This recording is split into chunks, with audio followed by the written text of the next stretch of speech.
اور پھر میں نے یہ بھی دیکھا ہے کہ بڑے بڑے خیر والے لوگ تھے لیکن صحبت بری مل گئی، لوگ نہیں ٹھیک مل سکے، مشیر نہیں ٹھیک مل سکے، معاونین نہیں ٹھیک مل سکے، رستے میں رہ گئے۔ صحیح بخاری میں ایک بادشاہ کا واقعہ ہے، بادشاہ کا۔ میں نے جب اسے پڑھا تو میں حیران ہی رہ گیا کہ یہ جو مشیر وزیر ہوتے ہیں یہاں تک لے جاتے ہیں بندے کو۔ ہمارے ایک وزیر صاحب نے تھوڑے دن پہلے کہا ہے بیچارے نا خبروں میں رہنے کے لیے اس طرح کی شرارتیں کرتے ہیں۔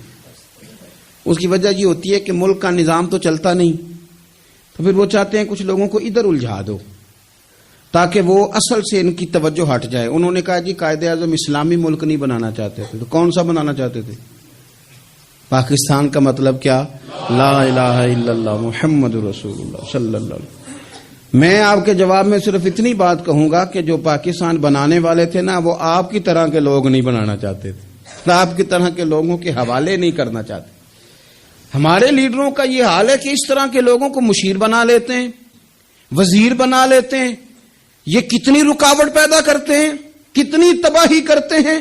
دیکھیے بخاری میں موجود ہے، ہرقل بادشاہ نے حضرت ابو سفیان رضی اللہ تعالیٰ عنہ جو اس وقت ابھی کلمہ نہیں پڑھتے تھے ان کو بلا کے نبی پاک علیہ السلام کے بارے میں ساری باتیں پوچھی، ایک ایک بات اس نے حضور کے بارے میں پوچھی، اور آخر میں یہ بھی پوچھا کہ کیا انہوں نے معاذ اللہ کبھی جھوٹ بولا ہے؟ تو ابو سفیان کہنے لگے نہیں، قربان جاؤں میری مخالفت اپنی جگہ پہ، لیکن وہ میرے سامنے پیدا ہوئے ہیں، 40 سال کی عمر میں اعلان نبوت کیا ہے، ان کی گود میں بیٹیاں کھیلتے میں نے دیکھی ہیں، ان کے مقدس بال میرے سامنے سفید ہوئے ہیں، محبوب نے جب بھی بولا حق اور سچی بولا ہے۔ اس کی نا طبیعت میں دین اتر گیا بادشاہ کی۔ اس نے اس کے جواب میں بڑا خوبصورت جملہ کہا، کہنے لگا جس نے بندوں سے کبھی جھوٹ نہیں بولا وہ یہ جھوٹ کیوں بولیں گے کہ میں اللہ کا رسول بن کے آیا۔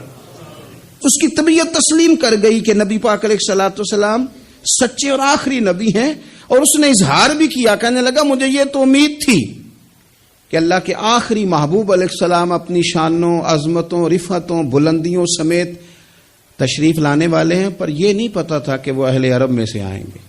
اس نے کہا میں جلدی سے حاضر ہو کے نا حضور کی اطاعت قبول کرتا ہوں۔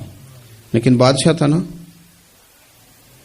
بڑا آدمی جو ہوتا ہے نا وہ اپنے ماحول کو ذرا تھوڑا ساتھ لے کے چلنا چاہتا ہے، تو بادشاہ نے بھی نا اپنے جتنے اس کے وزیر مشیر تھے ان کو بلایا اور اپنے محل میں دعوت دی۔ ذرا انداز دیکھیے گا، اور خود بالا خانے کے اوپر چڑھ گیا، دروازے بند کر لیے، اور اوپر چڑھ کے نا انہیں بالا خانے سے جھانک کے کہنے لگا تمہیں بھی پتہ چل گیا، مجھے بھی پتہ چل گیا اللہ کے آخری رسول تشریف لے آئے صلی اللہ تعالی علیہ وسلم۔ اب میرا خیال ہے کہ ہماری اور تمہاری بہتری اور بقا اسی میں ہے کہ ہم بیٹھے نہ رہیں، جلدی سے جا کے محبوب پاک کے دامن کو تھام لیں، حضور کی فرما برداری قبول کر لیں۔ اب جب بادشاہ نے یہ بات کی تو وہ جو وزیر تھے، مشیر تھے، ان کی حالت اتنی خطرناک ہو گئی کہ وہ تو دروازوں کی طرف دوڑے کہ کھولیں گے اور نوچ لیں گے بادشاہ کو، یہ کیا کہہ رہا ہے معاذ اللہ۔ اس قدر زیادہ ان لوگوں نے اظہار کیا استغفر اللہ معاذ اللہ دین سے دوری کا۔ جب بادشاہ نے یہ کیفیت دیکھی نا، اوہو، بندے دیکھ کے رب رسول سے دور رہ گیا، کہنے لگا نہیں نہیں بھائی نہیں، میں تو صرف تمہیں آزما ہی رہا تھا کہ تم اپنے دین کے ساتھ کتنے پختہ ہو، ہم نہیں کہیں بھی جا رہے، ہم یہیں رہیں گے، یہی ہمارا دین رہے گا۔ ان وزیروں نے، مشیروں نے، دوستوں نے، قریبی لوگوں نے رسول اللہ کی غلامی میں نہیں آنے دیا۔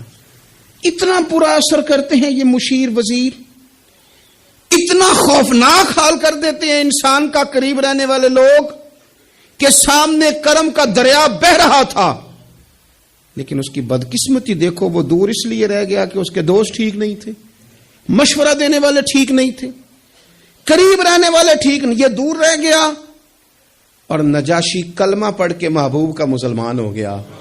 اور حضرت عائشہ صدیقہ فرمایا کرتی تھی نجاشی وہ خوش قسمت مسلمان ہے کہ جب وہ دنیا سے گیا تو اس کی قبر سے بھی نور نکلا کرتا تھا۔